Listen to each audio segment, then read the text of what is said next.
Bom dia, meus queridos, paz do Senhor, tudo bem? Alegria estar aqui com vocês hoje para ministrar essa sexta aula da nossa escola dominical, do domingo dessa semana. E estamos falando do tema promessas, né? Nossa revista está disponível ainda estamos na sexta aula. Então, sexta aula de um total de 13 aulas, então você pode adquirir ainda a revista para você começar a acompanhar as aulas e também estudar durante a semana, que é muito importante para que a gente não chegue na aula boiando sobre o tema, né? É bom a gente ter a revista e compartilhar e estudar e também meditar na palavra durante a semana. Então, para você que está chegando aí e não nos conhece, eu sou o pastor Fábio, um dos professores aí da Sala Isaac, daqui da AD Sumaré, da Escola Dominical. E eu leciono nessa classe junto com o Eliezer, parceiraço, né? O primeiro professor aqui dos jovens. E hoje eu que vou compartilhar essa aula aqui com vocês, ok? Que Deus em Cristo possa abençoá-los, que Deus em Cristo possa trazer a revelação dessa palavra, né? E que essa palavra ela produza fruto no seu coração e que você seja abençoado nessa manhã de domingo. Deus abençoe sua vida, sua família e todos aqueles que vão compartilhar dessa palavra nessa manhã. Então, vamos orar ao Senhor e pedir para que Ele nos dirija, para que Ele nos abençoe e para que realmente nós possamos ter uma aula abençoada nessa manhã, em nome de Jesus. Senhor, nós te glorificamos, nós te damos graça, nós te pedimos, Senhor, nessa hora que o Senhor abra a nossa mente, o nosso coração, que o Senhor nos deixe aptos a entender a Tua palavra e ser abençoados por ela. Que o Senhor nos ajude, Senhor, a entender os Teus propósitos, a, Senhor, andar dentro dos Teus caminhos, e entender, Senhor, o que o Senhor tem para a vida de cada um. Senhor, nesses dias, Senhor, de escuridão, que o Senhor faça resplandecer a Tua luz no nosso caminho, que a Tua palavra seja lâmpada para os nossos pés e luz para o nosso caminho. É o que eu te peço, em nome de Jesus. Amém. Bom, vamos lá, queridos. O tema dessa aula aqui é Agora tem luz. Agora tem luz. Essa frase, esse título, ele traz pra gente uma conotação de agora eu tenho luz, quer dizer que antes eu não tinha.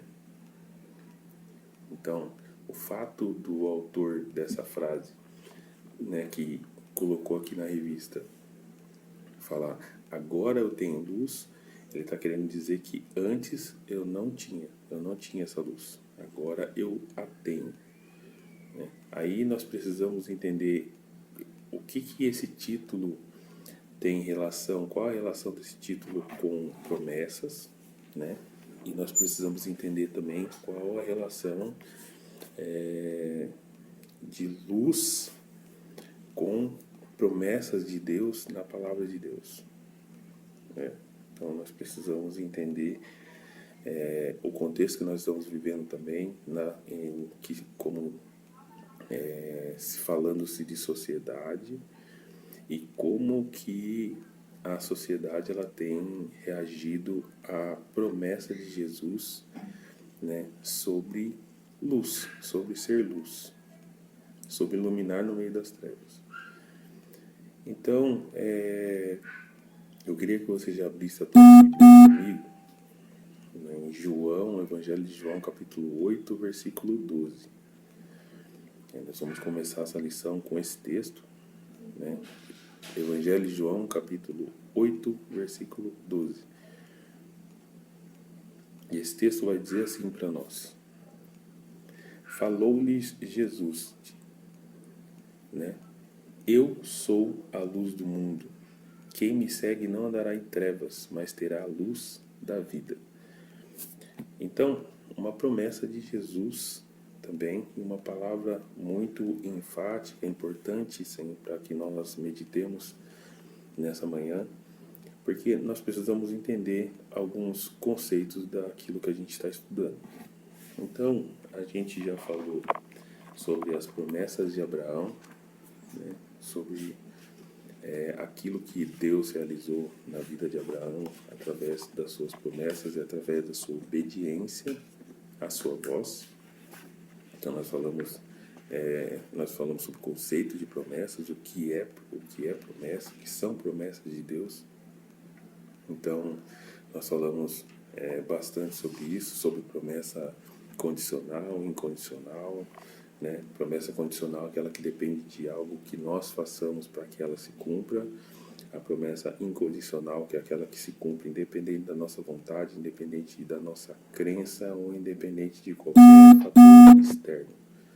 Então, a promessa incondicional, ela vai independer de qualquer fator externo. Independente se eu creio, se eu não creio, se alguém se opõe ou se não se opõe, ela vai se cumprir, né? Porque Deus disse que ela iria se cumprir. Então, se Deus disse, né, nós falamos bastante sobre esse texto, Deus não é homem para que minta, nem filho do homem para que se arrependa. Se Ele falou, Ele vai cumprir e a promessa vai se cumprir. Bom, nós vemos exemplos também, né, de uma promessa condicional.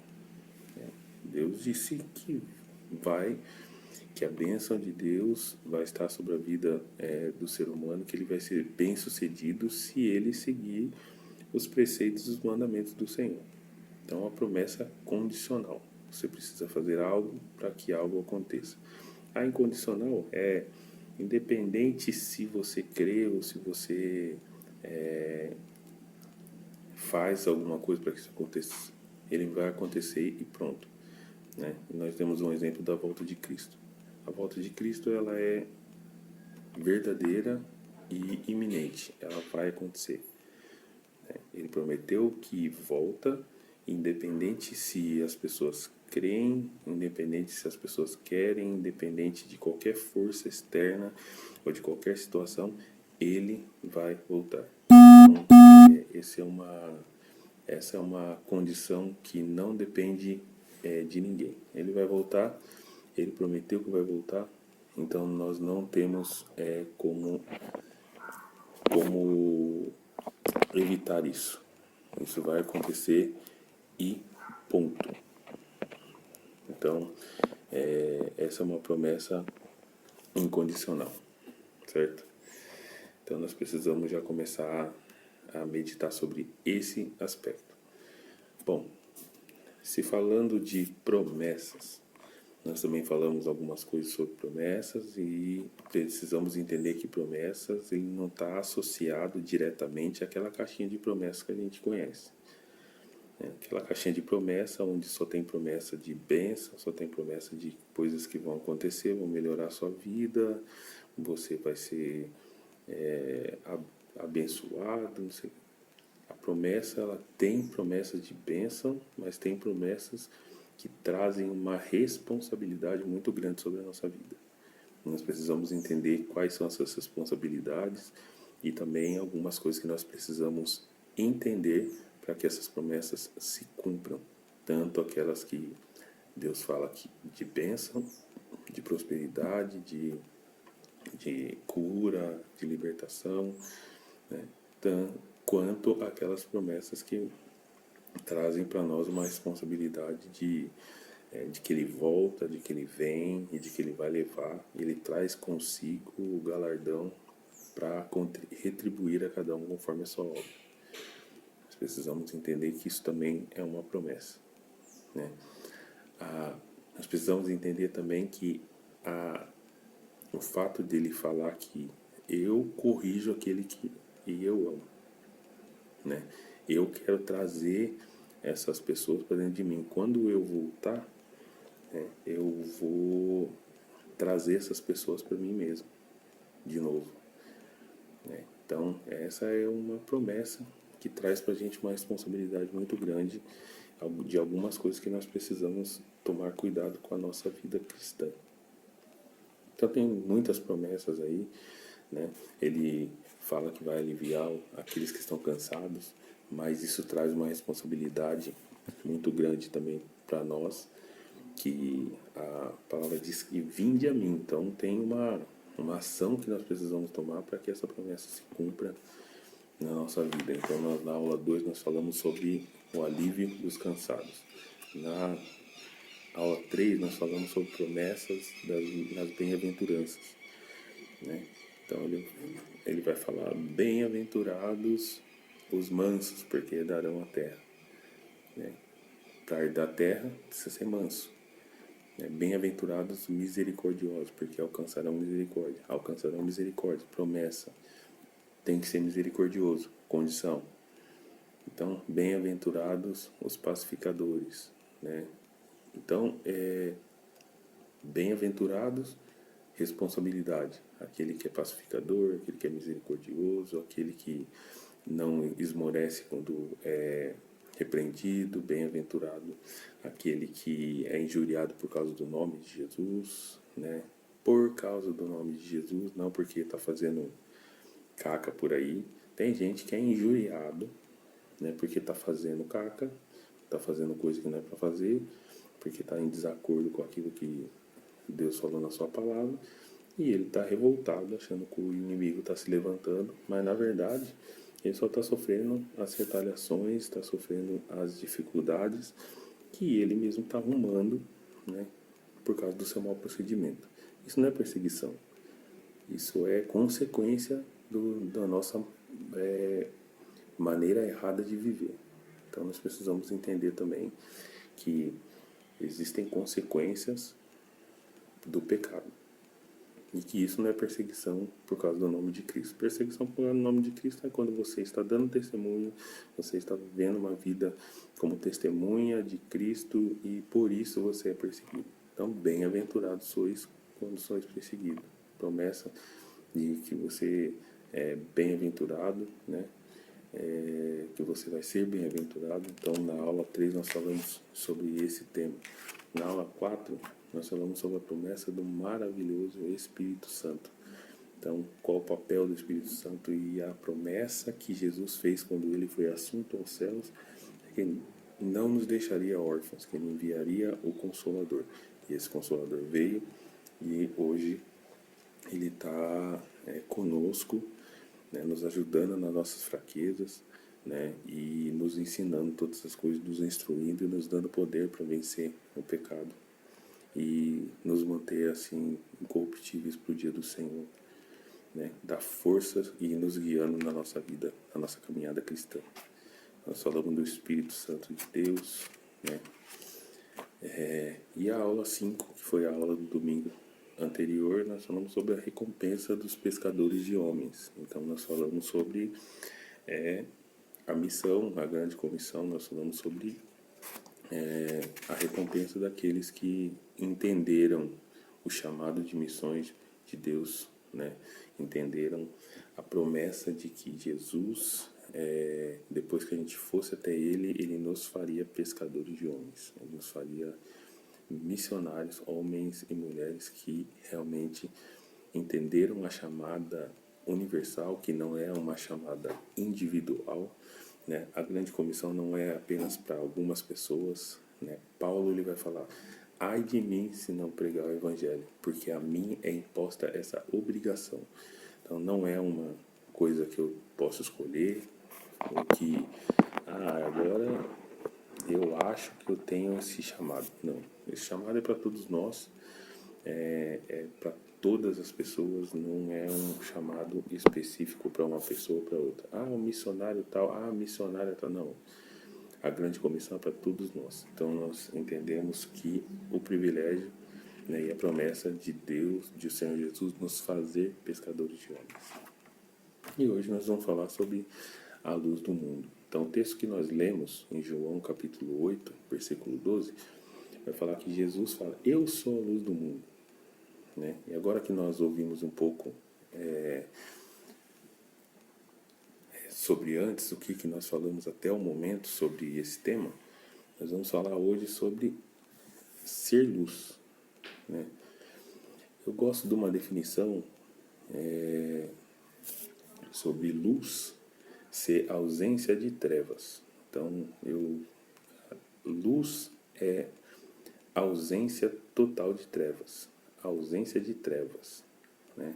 Então, aplicando esse conceito à nossa vida, nós precisamos entender que existem algumas propriedades e algumas particularidades da luz que a gente precisa entender para entender esse texto e também entender o contexto que Jesus quer nos inserir nessa manhã.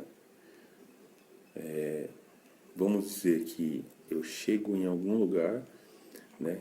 E se formos aplicar o conceito de luz à nossa chegada em algum lugar, nós vamos comparar com um quarto escuro, com a luz apagada, à noite, num dia de chuva, dia em que o céu está coberto, então a luz da lua já não brilha, trazendo a claridade, vamos dizer assim, a básica para a noite, para que a gente consiga enxergar as coisas de noite. Se você for ver, a lua ela traz uma luminosidade e que nos permite caminhar à noite, a lua, as estrelas, né? Em alguns lugares onde não tem energia elétrica, né? A gente percebe que é mais difícil você enxergar porque é a ausência da luz, né, que faz com que as trevas dominem aquele ambiente. Então, o quarto escuro ele está totalmente envolto por trevas, né? Então, as trevas reinam aonde não tem luz, né? E as trevas nunca vão reinar onde tem luz. Então, esse é o primeiro conceito que nós precisamos entender. As trevas nunca vão reinar aonde tem luz. Aonde existe luz, dissipam-se as trevas. Esse é um princípio básico. Não tem outro princípio a ser pensado além desse, né? As trevas reinam aonde não tem luz. Então eu queria que você guardasse isso de forma bem particular dentro de você. As trevas reinam onde não tem luz. Uma maneira muito simples de a gente exemplificar isso é você entrar num quarto, você apagar a luz num dia de noite, né? Você vai ficar no escuro, no breu, você não vai ver nada, né? Dificilmente você vai enxergar alguma coisa nesse tipo de ambiente, a não ser que ainda tenha uma luz externa que entre uma luz pela uma fresta de uma janela, ou entre uma luz pela fresta de uma porta. Mas se você lacrar esse quarto e você apagar a luz, as trevas estão reinando lá, dificilmente você vai enxergar alguma coisa dentro desse ambiente. A ausência de luz. Quando eu acendo uma lâmpada dentro desse ambiente, as trevas se dissipam. Não tem como elas permanecerem dentro do ambiente onde tem luz. Então, se a gente for ver o Evangelho de João, capítulo 1, né, eu queria ler esse texto com vocês. Evangelho de João, capítulo 1, versículo 1 em diante. No princípio era aquele que era a palavra. Ele estava com Deus e ele era Deus. Ele estava com Deus no princípio. Todas as coisas foram feitas por intermédio dele, e sem ele nada do que foi feito existiu. Nele estava a vida, e esta era a luz dos homens. A luz brilha nas trevas, e as trevas não o derrotaram. Em algumas versões, as trevas não puderam vencer. O conceito de luz é esse. Jesus está falando, ele era a luz do mundo, né? E as trevas não o venceram. Não existe uma maneira de trevas vencer a luz. as trevas só predominam no ambiente onde não tem luz. Esse conceito nós precisamos trazer para nós, para a nossa vida, porque nós precisamos entender que muitas das coisas que nós temos visto por aí, no mundo afora, e que muitas vezes nos horrorizam, muitas vezes trazem desconforto para nossa alma, ou até uma sensação ruim de impotência diante das situações que nós temos visto. O mundo jaz no maligno, jaz em trevas, porque falta luz. A luz está iluminando onde tem outros bicos de luz. Vou resumir para você o que nós estamos querendo dizer. Na verdade, a aula anterior estava falando sobre ser pescadores de homens, e muitas vezes os pescadores de homens estão com as redes guardadas nos seus barcos porque estão superalimentados, né? O pescador, ele sai para pescar quando ele enxerga a necessidade de ganhar o seu sustento, né? Quando ele enxerga a necessidade de tirar aqueles peixes do mar, porque aqueles peixes vão trazer o sustento para a sua alma, para o seu corpo, né? Para a sua família, enfim. Eles enxergam a necessidade, então eles pegam as suas redes, eles colocam as suas redes nos seus barcos e vão para alto mar, porque eles enxergam que existe uma necessidade de pescar naquele momento. Enquanto nós, como igreja, e agora falando dentro do contexto dos jovens aqui, enquanto nós, como grupo de jovens, como igreja, não entendermos, não sentimos a necessidade, não sentirmos não, na verdade não é, já não está mais no âmbito do sentimento, mas enquanto nós não nos conscientizarmos da nossa responsabilidade, a nossa obrigação de ser pescadores de homens, de fazer com que a nossa luz resplandeça nas trevas, as coisas vão continuar como estão. As pessoas continuam sem ouvir o Evangelho, as pessoas continuam sem arrependimento. O Espírito Santo, ele trabalha em cima daquilo que nós pregamos ou falamos, ou que as pessoas ouvem da palavra. Ali, ele convence as pessoas da situação que elas estão e convence-os do pecado, da justiça e do juízo. Mas para que isso aconteça, Deus comissionou a cada um de nós para que nós vamos até essas pessoas e elas sejam iluminadas pela luz de Cristo que há em nós. Então nós precisamos entender que enquanto nós não nos conscientizarmos, nós não entendermos que essa responsabilidade é nossa, nós vamos continuar olhando para as coisas que estão acontecendo, olhando as trevas, tomando cada vez mais força, envolvendo os ambientes, e nós vamos continuar todos os bicos de luz juntos, né? Aonde já tem luz, e negligenciando os lugares onde as trevas predominam e que nós deveríamos estar. Então, levando esse conceito, Jesus no princípio o verbo estava com Deus, o verbo era Deus, né? Tudo foi criado por meio dele, sem ele nada do que foi feito se fez. Ele fala, a luz brilha nas trevas, e as trevas não puderam vencê-lo. Então, a luz, ela é predominante. A luz, ela é muito mais poderosa do que as trevas. E isso é provado tanto cientificamente como nas palavras de Jesus. E a Bíblia inteira ela vai citar aqui. Aonde a luz chega, as trevas elas se dissipam. Então, esse é um ponto muito importante para que a gente entenda. Isaías capítulo 60, vamos abrir lá. Isaías capítulo 60 vai trazer para a gente um texto muito interessante.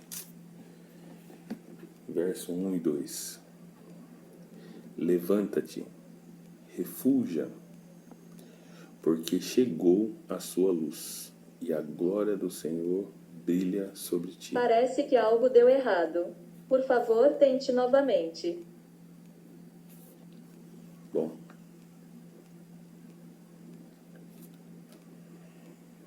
Parece que algo deu errado. O meu celular aqui deu a louca, mas vamos lá, vamos prosseguir.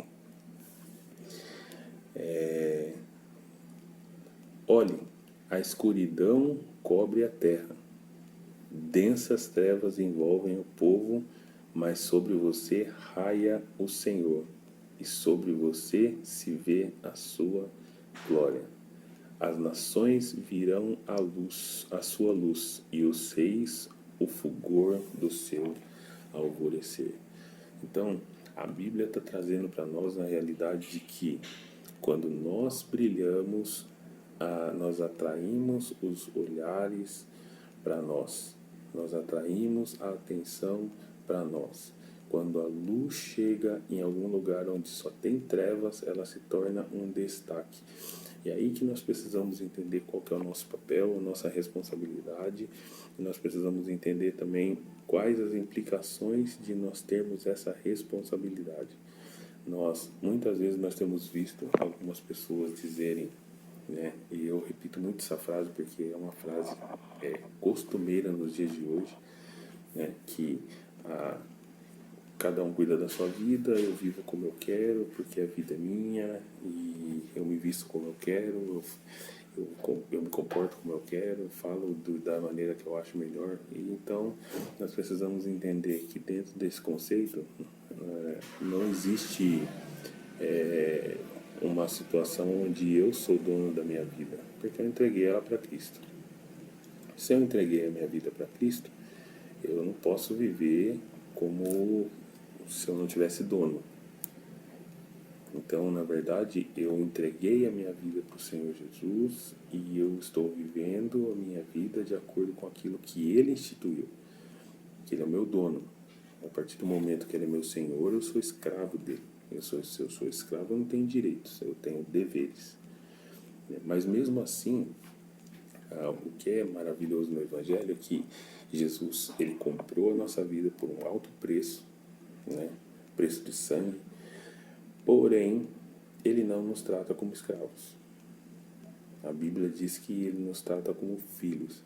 E em João capítulo 15, Ele vai falar que vocês são meus amigos. Ele nos trata como amigos. Mas a condição, né, como para algumas, essa é uma promessa condicional, ele vai falar: vocês são meus amigos se vocês fizerem aquilo que eu vos mando.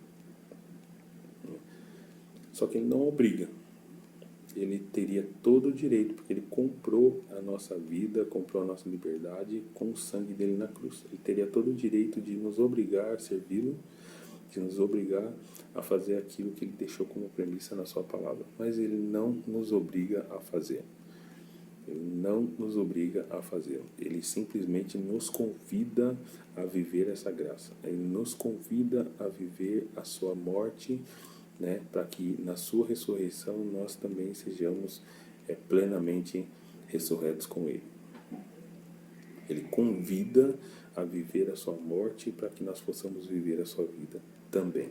Então, existe uma promessa e existe uma implicação, uma condição para que nós vivamos essa promessa. Olha que maravilha, né? Luz e trevas. Olha que coisa impressionante. Gênesis capítulo 1, versículo 4. É interessante a gente ler esse texto para a gente entender uma coisa maravilhosa. Olha lá, versículo 4.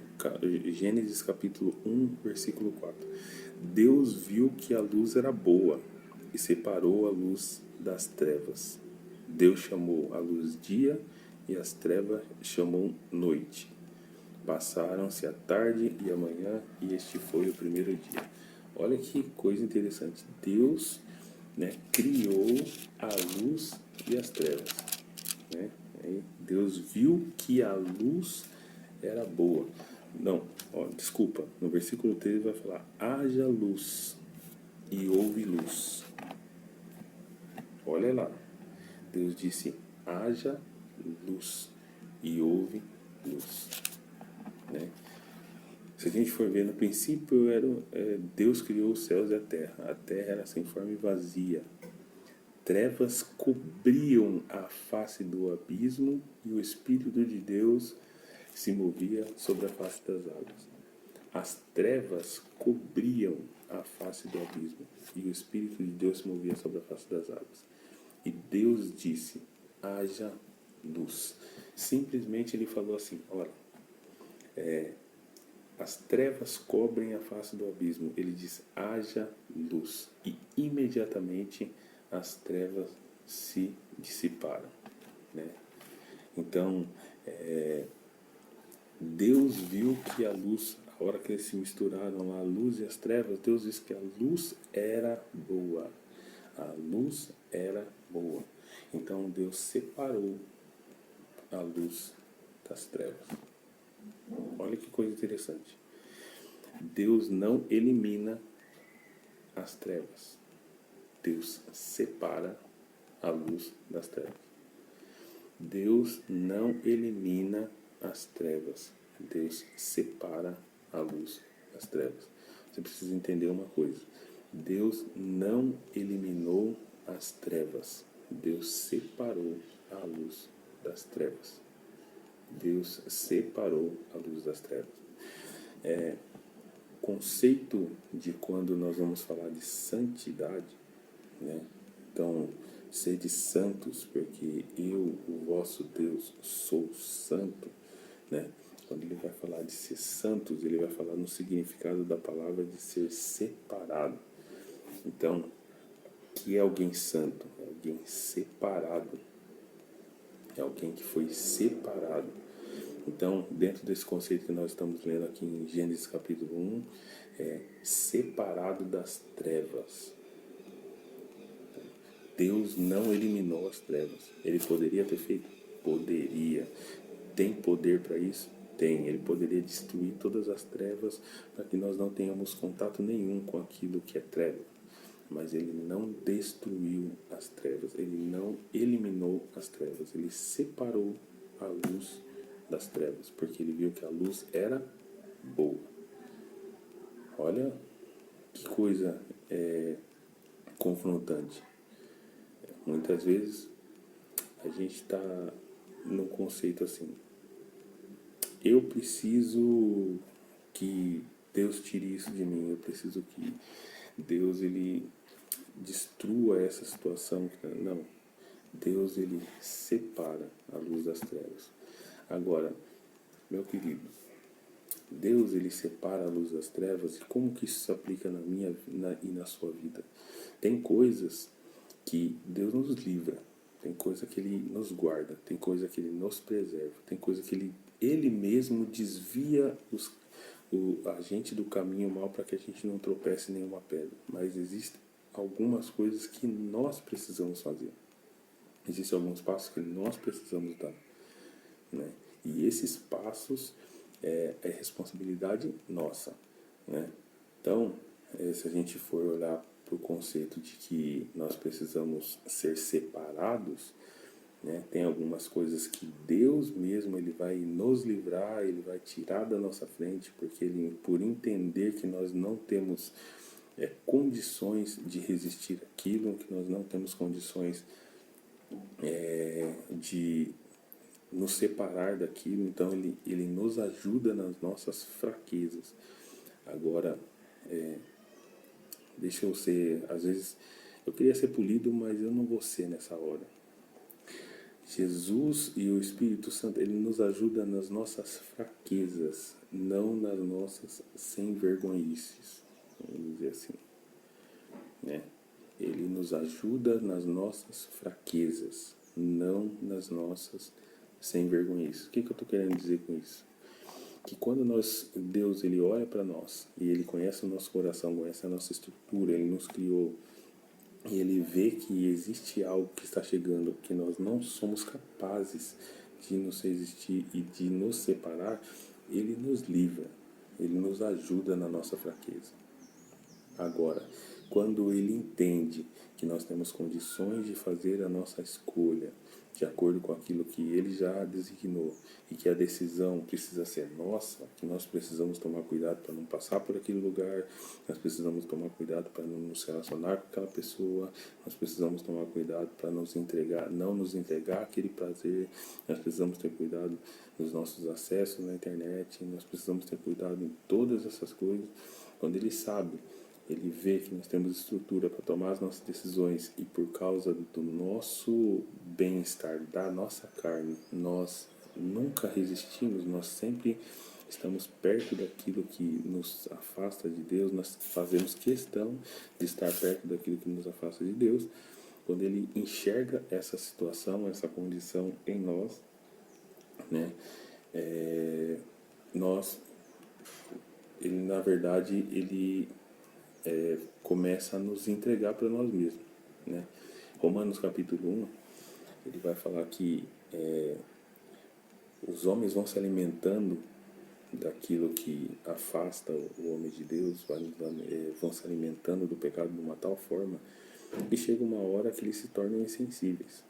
Eles não conseguem mais ouvir a voz de Deus, não conseguem mais seguir orientação nenhuma. Então tudo aquilo que vem como orientação para a vida deles é um ataque direto àquilo que eles estão sempre dispostos a fazer. Isso causa conflito, isso causa dor, isso causa desentendimento. Então você vê muitos jovens nos dias de hoje que eles não suportam a sã doutrina, eles não suportam a repreensão, eles não suportam serem confrontados daquilo que estão fazendo, da maneira que escolheram viver, né? Então, a primeira reação é se sentir injustiçados, é se sentir ultrajados. Então eles vão para as redes sociais e eles começam a soltar aquelas frases de efeito. E as frases de efeito são sempre as mesmas. Ninguém me ajuda quando eu preciso, mas na hora de apontar o dedo, eu aponto. Que ninguém quer saber dos meus problemas, mas não pode, quando vê alguma coisa, querem apontar o dedo para mim. Que ninguém sabe da minha situação, mas vivem apontando o dedo para mim. Então essas frases elas vão se tornando um jargão daqueles que realmente não querem ter um compromisso direto com a palavra, que não suportam a repreensão, que não suportam a sã doutrina e que estão com os ouvidos coçando para ouvir aquilo que agrada. Então esse é o resumo da geração de jovens, muitas vezes doentes que nós temos hoje. Doentes por quê? Doentes porque não são repreendidos, doentes porque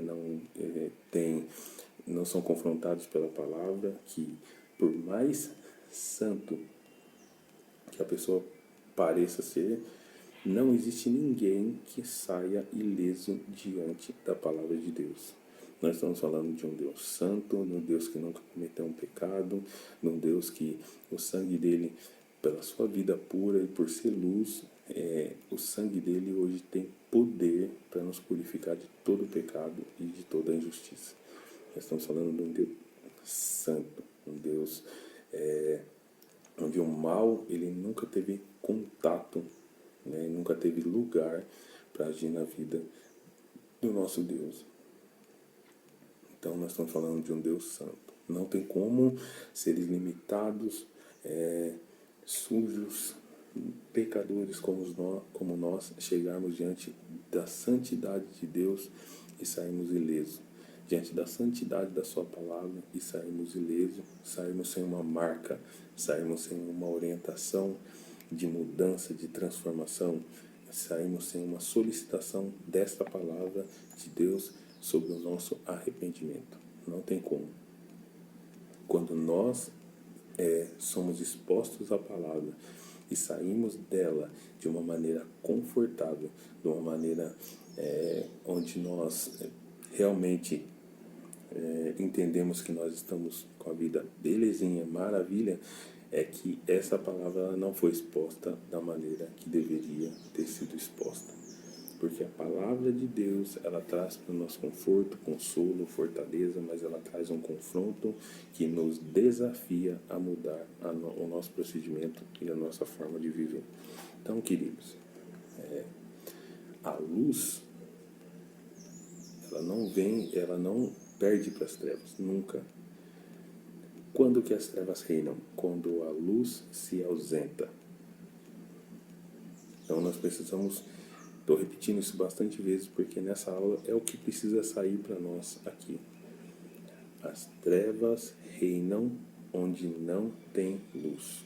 As trevas, elas prevalecem onde a luz se ausenta. E qual que é a maneira? Muitas vezes, olhando por esse conceito, nós podemos estar num lugar, o lugar pode estar em trevas. Não, espera aí. Você acabou de falar que as trevas reinam onde a luz se ausenta. Ok, é isso mesmo. Nós podemos ser um bico de luz apagado dentro do ambiente de trevas. Mas como isso? Simples. Quando nós não damos ouvido ao que a palavra está dizendo e não agimos de acordo com o que ela nos instrui, nós somos um bico de luz apagado. Dentro do ambiente onde há trevas, nós não vamos fazer diferença nenhuma. Então, muitas vezes a gente se apega quando a gente vai pregar sobre ser luz, sobre ser testemunha, a gente já vai falar cuidado do jeito de se vestir, cuidado do jeito de falar, cuidado do jeito de você se comportar. Tudo isso está associado sim. Se você está num ambiente onde todo mundo se veste de forma vulgar e você também se veste de forma vulgar, você não vai iluminar, você é um bico de luz apagado dentro daquele lugar. Se você se veste de forma indecente no seu trabalho, onde todos se vestem de forma indecente, você é um bico de luz apagado dentro daquele lugar. Não vai existir uma visão para você de luz. Você não vai iluminar aquele lugar. Ele vai continuar em trevas. E você, com plenas condições e conhecimento para ser luz, você vai ser mais um bico de luz apagado dentro daquele lugar. Se você é uma pessoa que no ambiente de trabalho ou de escola, onde fala-se palavra de baixo calão e você também emite essas palavras, você é um bico de luz apagado dentro daquele lugar. Se você está num ambiente de escola, de trabalho, ou enfim, aonde você estiver, onde todas as pessoas, onde os jovens estão acostumados a passar na mão de todo mundo, e você está entendendo bem o que eu estou querendo dizer, onde fica com um, fica com outro, fica com outro, fica com outro, fica com outro, fica com outro, ou até mesmo dentro da igreja, isso está acontecendo, você é um bico de luz apagado, você não está fazendo diferença nenhuma nesse lugar. Então as trevas reinam onde a luz se ausenta. É possível eu ser chamado para ser luz, mas eu estar num lugar onde tem trevas e ser um bico de luz apagado que não faz diferença nenhuma, e que não tem relevância nenhuma. E é isso que o Senhor Jesus nos traz a refletir nessa manhã. Onde eu estou? A luz. Onde eu estou? Eu sou uma referência. Eu sou um bico de luz, eu sou uma referência. Onde eu estou? Eu sou um ponto de luz. Aí tem uma outra conclusão também. Jesus, ele traz nós para nos tornarmos a luz do mundo. Olha o que diz lá em Mateus capítulo 5, versículo 14. Nós já estamos indo para o final da nossa aula aqui. Mateus 5, 14.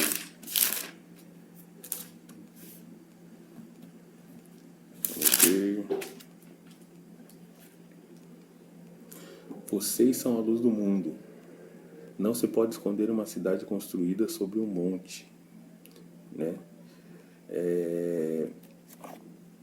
E também, ninguém acende uma candeia para colocá-la debaixo de uma vasilha. Ao contrário, coloca no lugar apropriado e assim ilumina todos que estão na casa.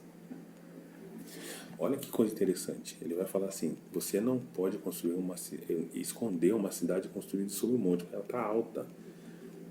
Não tem como você esconder essa casa. Onde as planícies que estão mais baixas estiverem, vão enxergar aquela casa porque ela está no alto. A mesma coisa, você não acende uma candeia, uma lamparina, um abajur, não sei, para colocar uma vasilha em cima. Você não pega uma luz, né, para que você trouxe ela para o ambiente, para que ela ilumine o ambiente, e você cobre essa luz. Não, você quer que ela ilumine o ambiente. Você quer que ele deixe o ambiente claro. Né? Se você trouxe uma luz, se você acendeu uma luz, é para que ela tenha a finalidade de iluminar todos que estão ali. Não é para cobrir. Porque se fosse para cobrir, né, você apaga. Mas como você quer iluminar esse ambiente, então você acende. Acende a luz para que todos que estão na casa sejam iluminados. Qual que é o conceito disso? Muitas vezes, nós precisamos entender, para a gente caminhar um pouco para o final dessa aula, que eu queria passar para vocês e compartilhar, é que muitas vezes a luz, quando ela acende, ela traz à tona o que estava encoberto pelas trevas. Então, meu querido, não tem como chegar perto da luz e se sentir confortável, porque a luz, ela vai estar encoberto pelas trevas. O pecado, os desvios de conduta e enfim. Só que geralmente aquele que é um bico apagado, a hora que ele acende de alguma forma e existe a luz de Cristo e a luz da religiosidade. Nós precisamos entender e separar esses dois pontos para a gente terminar essa aula. A luz da religiosidade é aquela que, quando nós acendemos, nós conseguimos enxergar as debilidades e os pecados dos outros, mas nós não conseguimos enxergar os pecados e as nossas debilidades. Essa é a luz da religiosidade. É quando eu acendo um bico de luz, eu vou comparar aqui uma lâmpada que ilumina todo o ambiente e uma lanterna. A lanterna é a luz da religiosidade. A lanterna, ela é focal. Ela tá focada para uma determinada direção. E geralmente ela nunca está focada para quem está segurando.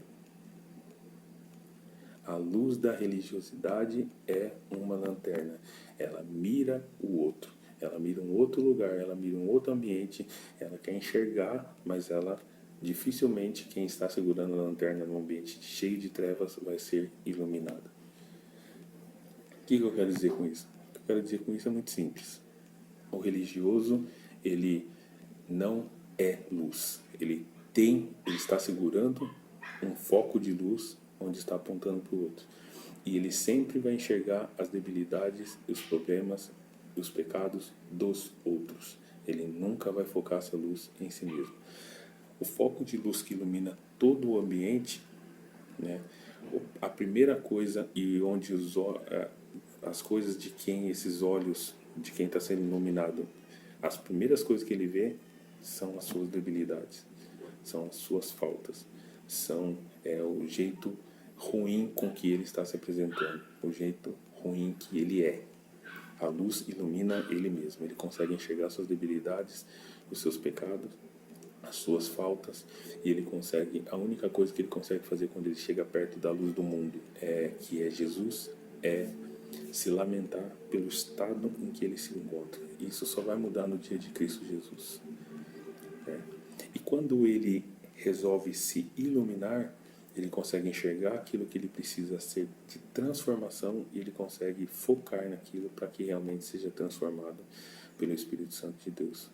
E a partir do momento que ele começa a deixar que o Espírito Santo ele trabalhe dentro dele através da palavra de Deus, ele vai trazendo essas mudanças, essa transformação para dentro do coração dessa pessoa que foi iluminada por essa luz, né? E essa transformação, ela vai aumentando a luz, ela vai aumentando a luminosidade, né? E vai deixando a pessoa apta a ser luz para o mundo.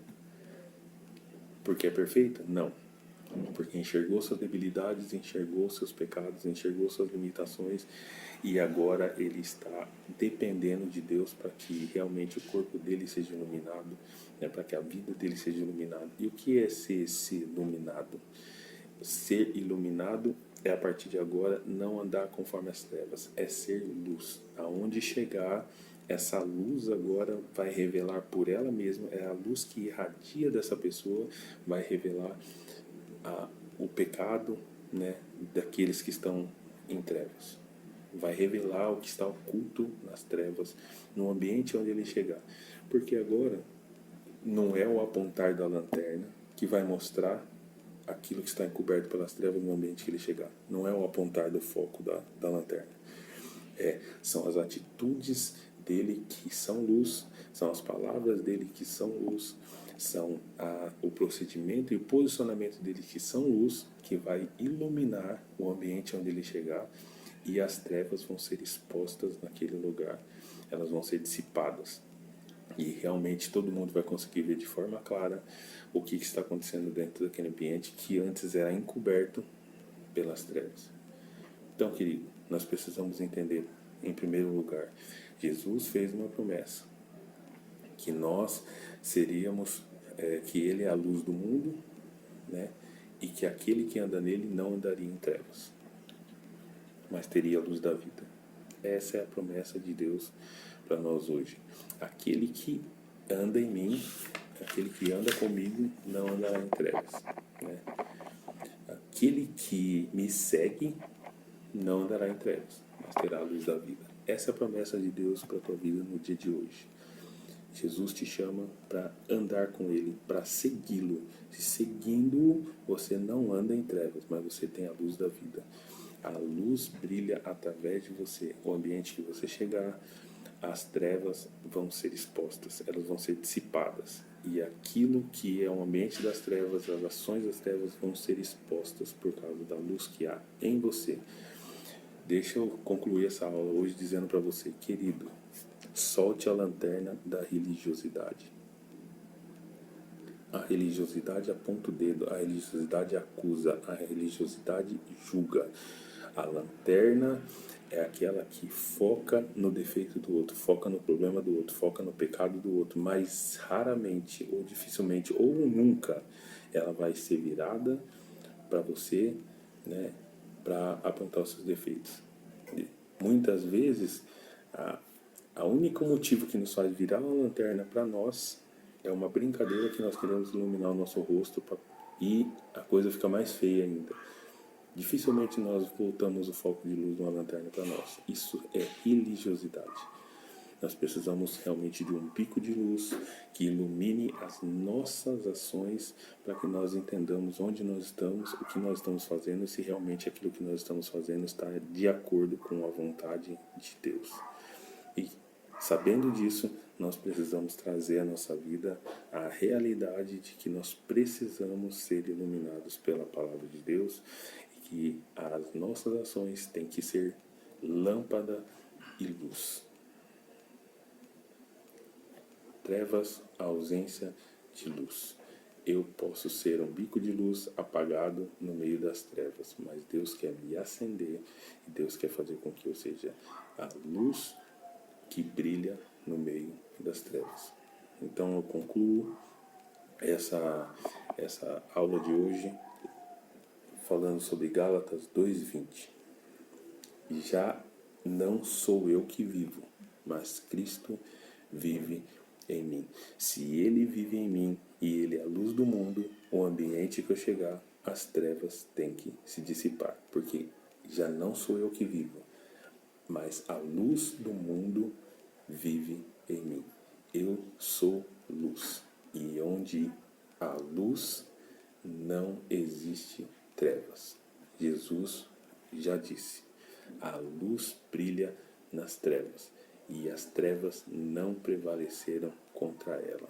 E Deus cria, haja luz. Existia trevas na face do abismo. E Deus fala, haja luz. E houve luz. Amém? Deus te abençoe. Que Deus possa continuar iluminando né, os ambientes onde você chegar através da sua vida, através do cristianismo vivido por você de fato e de verdade. Deus te abençoe em nome de Jesus, que você brilhe na tua escola, que você brilhe na igreja, em casa, na rua, no mercado, ou no shopping, onde você for, quando acabar essa pandemia, que você possa brilhar, né? Lembre-se, o seu procedimento vai mostrar quem você é. Não seja um bico de luz apagado aonde você for, mas seja um bico de luz aceso. E não seja um bico de luz aceso da lanterna da religiosidade. Seja um bico de luz que mostra quem você é e que, iluminando você, as mudanças ocorram e que essas mudanças sejam luz aonde você chegar para trazer as pessoas a Cristo. Deus te abençoe. Bom domingo para você. Tamo junto. Grande abraço para vocês. Estou com muita saudade de vocês. Deus abençoe. Tamo junto. Qualquer coisa, estamos por aqui. Não mosca. Seja luz do mundo no meio das trevas densas que nós temos no dia de hoje. Que você seja a luz. Deus abençoe. Grande abraço.